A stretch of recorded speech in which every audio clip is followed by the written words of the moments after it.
Radeći na Alpima primetio sam dosta biohotela. Danas ću vas upoznati zapravo šta su biohoteli i zašto su posebni. Biohotel je vrsta hotela koji naglašava važnost ekologije, održivosti i prirodnih aspekata u ugostiteljstvu. Glavni ciljevi biohotela su smanjenje negativnih utjecaja na okolinu, podrška lokalnoj ekonomiji i kulturi, kao i obezbeđivanje zdravih i prirodnih uslova za goste. Evo nekoliko osobina koje obično definišu biohotele.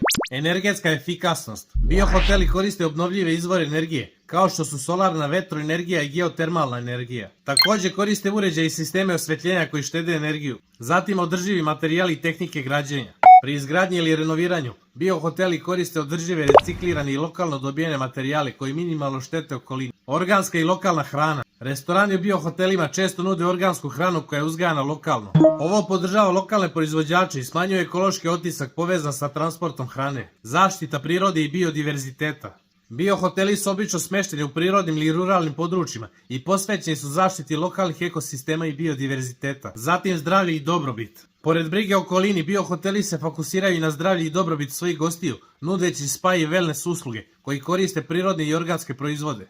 I naravno ekološka svest i obrazovanje. Mnogi biohoteli se također trude da podignu svest o ekološkim pitanjima, pružajući gostima informacije i edukativne programe o održivosti i zaštiti okoline. Boravkom u biohotelu ne samo da uživate u odmoru, već i aktivno doprinosite očuvanju prirode i podršci lokalnim zajednicama. To je održivi turizam u pravom smislu reči.